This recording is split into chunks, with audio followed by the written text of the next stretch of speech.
Pembalasan istri dikhianati. Bab 06. Melissa mematut diri di depan cermin.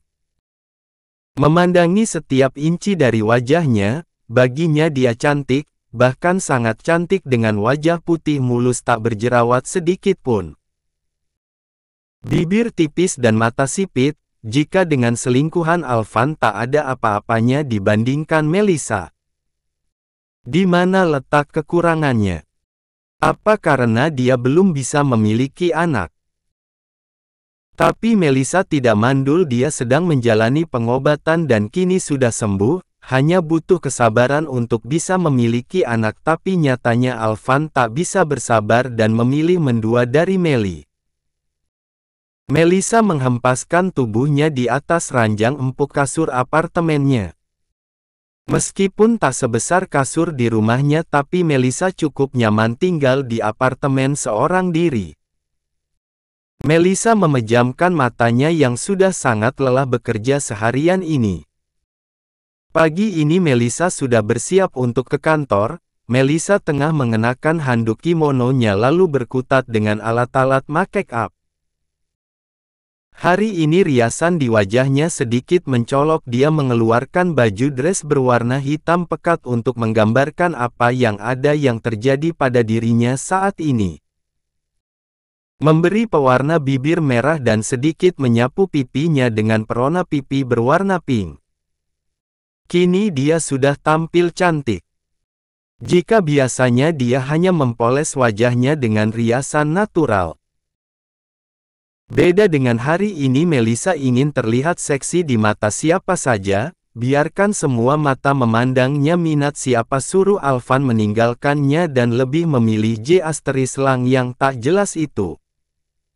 Melissa mengambil ponselnya yang sudah berbunyi 2 kali dan segera dia angkat. "Halo," jawab Melissa.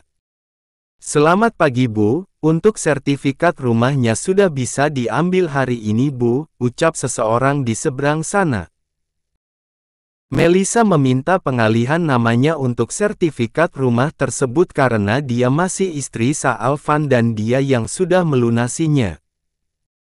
"Baiklah, pagi ini saya akan ke sana," jawab Melissa lalu menutup ponselnya. Setelah mengenakan dressnya Melissa segera keluar dari kamarnya. Dia harus pergi, tapi saat membuka pintu dia sedikit terkejut karena Bagas sudah berdiri tegap di depan pintu layaknya seorang bodyguard. "Om, kau mengejutkanku." Bagas lagi-lagi terkesima melihat penampilan Melissa yang begitu sempurna di matanya. Andai saja Melissa bukan mantan istri dari keponakannya, sudah dia pastikan akan mengejar Melissa dan mengukung perempuan ini di bawah kendalinya. Tiba-tiba hasrat kekelaki-lakian Bagas bangkit. Dia lelaki dewasa yang butuh S** dan sudah cukup lama dia menduda mencari sosok perempuan yang benar-benar menginginkannya sebagai suami, bukan hanya menginginkan uangnya saja. "Om," panggil Melissa sedikit kuat membuat Bagas tersentak. "Ayo berangkat," ajak Bagas gugup. "Tapi aku harus ke perumahan dulu Om."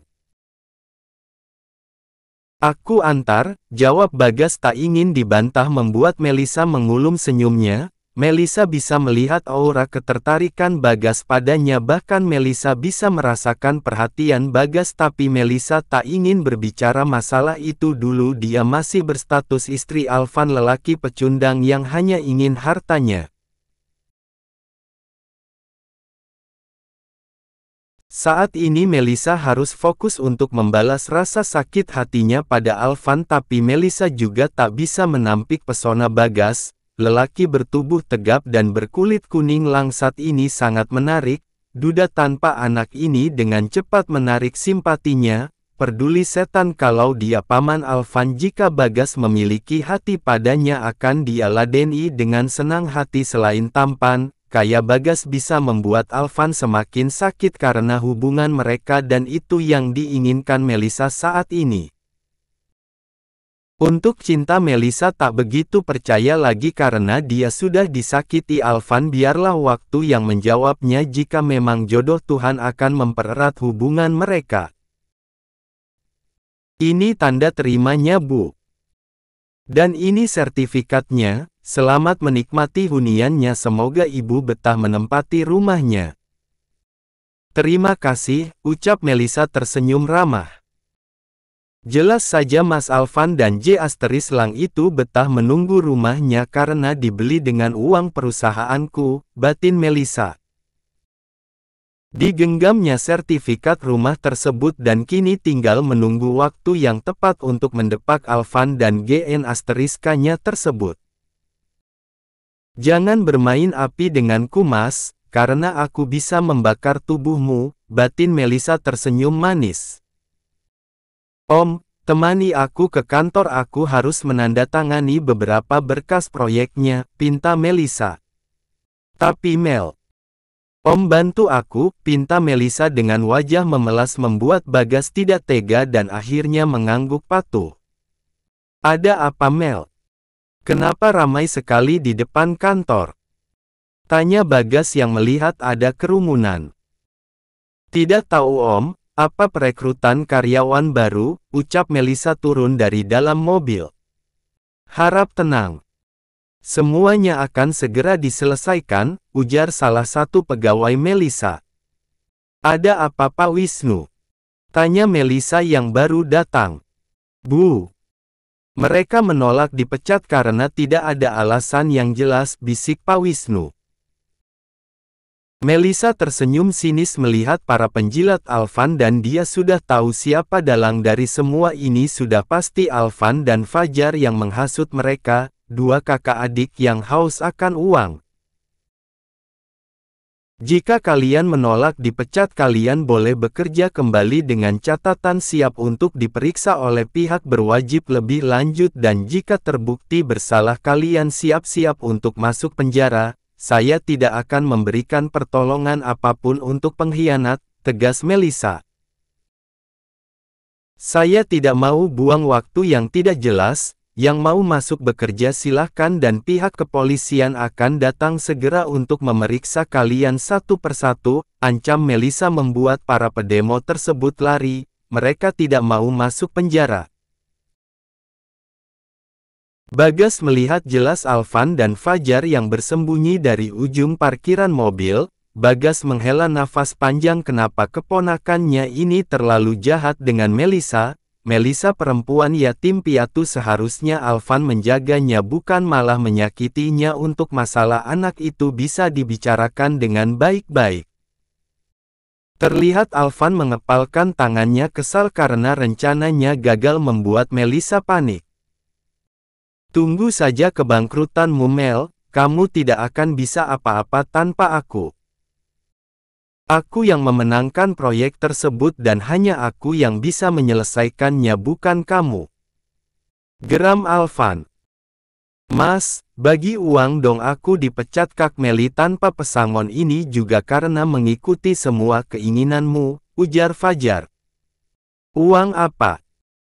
Aku sendiri saja tidak punya uang, semua kartuku diblokir Meli, dia bergerak lebih cepat dari perkiraanku, jawab Alvan. Alvan dan Fajar segera meninggalkan kantor Melisa, setelah dua kakak adik itu pergi barulah Bagas turun. Om dari mana? Tanya Melisa. Memarkirkan mobil, jawab Bagas santai. Bagas dan Melisa berjalan beriringan dengan Melisa, banyak pasang mata yang memperhatikan mereka terlihat lebih serasi daripada Melisa dan Alvan karena Alvan terlalu sombong dan otoriter sebagai bos sedangkan Melisa disiplin tapi dia ramah. Melisa membuka pintu ruangannya, damar melihat sekeliling ruangan yang sudah berbeda. Dia memang kerap datang ke kantor ini saat bekerja sama dengan Alvan dulu dan Kinanti sekretaris Alvan yang kini menjadi sekretaris Melisa juga sudah mengenalinya. Cukup nyaman dan tenang, puji Bagas melihat sekeliling ruangan. Aku memang butuh ketenangan Om. Baiklah, hari ini Om harus apa? Tanya Bagas menatap Melisa membuat Melisa gugup. Tatapan Bagas membuat Melisa salah tingkah. Bantu aku memeriksa berkas ini Om, ujar Melisa semakin gugup karena Bagas tersenyum manis padanya. Om berhenti menatapku, ucap Melisa memberanikan diri, bagaimanapun dia wanita dewasa sedangkan Bagas duda keren yang sudah lama tak beristri sudah pasti damar merindukan sosok perempuan. Melisa takut jatuh dalam pesona Bagas karena dia harus fokus dulu dengan misi pembalasan dendamnya. Bagas terkekeh kecil melihat Melisa yang gugup. Bagas melangkahkan kaki mendekat pada Melisa, sangat dekat membuat detak jantung Melisa terdengar lebih kencang dari biasanya. Melisa berdiri kaku dan memundurkan tubuhnya hingga mentok ke meja sedangkan Bagas terus mendekat hingga terdengar ketukan pintu yang menyelamatkan Melisa. Tok, tok, masuk. Jawab Melisa cepat dan berusaha menetralkan detak jantungnya agar tak membuat Kinanti curiga. Bu, ini beberapa berkas yang harus Ibu tanda tangani dan ada beberapa pegawai baru yang sudah diterima, jelas Kinanti. Minta mereka naik ke ruangan saya, jawab Melisa dan diangguki Kinanti patuh. Saya permisi Bu, pamit Kinanti sekilas dia melirik pada Bagas yang sedang memperhatikan berkas di atas meja. Kinanti tahu kalau Bagas adalah duda karena beberapa kali dulu Alvan menggoda Bagas untuk dijodohkan pada Kinanti tapi Kinanti tidak berani menanggapinya karena Bagas sendiri tidak pernah menegurnya hanya sekedar godaan Alvan saja padahal jika Bagas memang mau padanya dengan senang hati Kinanti menerima duda keren tersebut, siapa yang tak mengenal Bagas sekarang? Salah satu pengusaha kaya di bidang otomotif. Melisa bisa melihat tatapan menginginkan dari Kinanti membuat dirinya tidak suka. Perkenalkan diri kalian satu persatu, pinta Melisa menatap satu persatu karyawan baru yang sudah diterima, dan sepertinya dia mengenali salah satu orang dari mereka. Raihan, gumam Melisa pelan. Ya lelaki yang di tengah-tengah ini jelas-jelas Raihan mantan pacarnya sewaktu SMA, kenapa dunia ini terasa sempit sekali ditinggal suami dan bertemu mantan pacar pikir Melisa. Setelah satu persatu mereka mengenalkan diri dan Kinanti menjelaskan di mana posisi dan pekerjaan mereka masing-masing. Para karyawan baru itu segera diminta untuk bekerja tapi Melisa meminta Raihan untuk tetap tinggal di dalam ruangannya. Ray, ini benar kamu? Tanya Melisa tak percaya. Iya Mel, aku pikir kamu tidak mengenaliku lagi ternyata aku salah kamu masih kenal, jawab Raihan. Kamu yang menjadi bos di kantor ini Mel, wah sekarang kamu sudah hebat ya, puji Raihan. Ini jam kerja bukan waktunya mengobrol, apalagi kamu baru diterima di kantor ini segera bekerja dengan baik bukan malah menggoda atasanmu, ujar Bagas seperti lagaknya seorang bos. Om, tegur Melisa tidak enak pada Raihan. Raihan berdiri dan segera pamit keluar ruangan Melisa. Aku yakin dia bosnya, wajah galaknya terlihat sekali. Gumam Raihan kesal karena pertemuan pertamanya dengan Melisa harus dikacaukan oleh bosnya sendiri. Om kenapa begitu? Raihan teman lamaku Om kami sudah lama tak bertemu. Lantas aku harus mendengarkan curhatan kalian yang saling melepas rindu di sini, kesal Bagas. Om lucu seperti orang tengah cemburu, goda Melisa membuat Bagas yang salah tingkah. Bagas segera berdiri dia tidak bisa berada terus dalam ruangan yang sama dengan Melisa bisa-bisa dia hilaf dan memakan Melisa. Om mau kemana? Tanya Melisa yang melihat Bagas hendak keluar. Aku harus kembali ke kantor ada beberapa berkas yang harus aku periksa lagi, jawab Bagas datar membuat Melisa berpikir kalau Bagas tengah marah padanya. Mas bagaimana ini? Aku tidak mau ya mas kelahiran anak kedua kita tidak ada persiapan, aku mau semua serba baru Mas. Apa kata tetangga nanti kalau istri seorang pengusaha besar seperti aku makainya barang-barang lama, mau ditaruh di mana mukaku? Dari dulu sudah aku katakan segera urus balik nama semua asetmu agar bisa jadi hak milik, cerocos Karin. Kamu bisa diam nggak? Kepalaku pusing, kau kira gampang mengalihkan harta Melissa?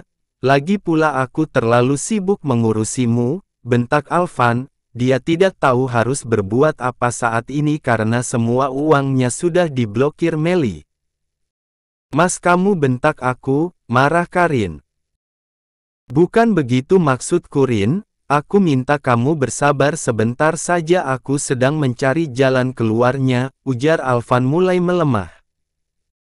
Tapi bukan cara bentak aku Mas, kesal Karin. Dia berjalan keluar dari kamarnya dan menangis memeluk ibunya. Kenapa Rin? Tanya Bu Warsi ibu Karin. Bu, Mas Alvan bentak aku Bu, isak Karin membuat Alvan merasa bersalah. Rin, sudahlah, aku tidak bermaksud membentakmu aku hanya sedang pusing Rin, ujar Alvan membela diri. Mas, aku kecewa sama kamu, bukannya kamu yang berjanji untuk memenuhi semua keinginanku dan membahagiakanku nyatanya sekarang apa? Kamu sedang dalam masalah kamu malah membentakku. Jangan dibesar-besarkan begini Rin, itu hanya kesalahan kecil. Kecil kamu bilang Mas, kecil buat kamu tapi besar buat aku, ujar Karin membentak Alvan. Alvan mengepalkan tangannya, Karin terlalu lebay menurut Alvan. Hanya hal kecil saja dia besar-besarkan, Alvan segera pergi dia tak ingin bertambah kesal dan akhirnya mereka bertengkar. Lagi-lagi Alvan mendatangi rumah Melissa dia ingin meminta beberapa aset Melissa yang hasil kerja kerasnya selama ini. Ibu sudah lama tidak kembali ke rumah ini Pak, ujar Big Ida. Lalu gajimu bagaimana Da? Ditransfer Pak. Da, izinkan saya masuk ada beberapa barang saya yang masih ketinggalan dan harus saya ambil, ucap Alvan. Big Ida berpikir sejenak daripada menimbulkan keributan dia mempersilakan Alvan untuk masuk karena juga tak ada barang berharga yang ditinggalkan Melissa di rumah itu. Alvan mencari surat-surat berharga miliknya tapi tidak ditemukan Alvan bahkan BPKB mobil pun tidak dia temui bagaimana dia bisa menjual mobilnya kalau begini, mobil yang ditinggalkan di garasi pun tidak ada yang bisa dibawa oleh Alvan karena diberikan pengaman ekstra oleh Melissa membuat Alvan kesal. Alvan mencari motor gede yang dia beli dulu tapi sudah tidak ada. Alvan meremas rambutnya kasar dia kalah, kali ini dia benar-benar kalah dari Melissa, siapa yang membantu Melissa hingga sampai detik ini perempuan itu tak kunjung memohon padanya untuk kembali, seingat Alvan. Melissa yatim piatu tak punya saudara jadi tidak akan ada yang mau membantunya. Alvan sudah mengobrak-abrik isi rumah Melissa tapi tidak menemukan satupun benda berharga di sana.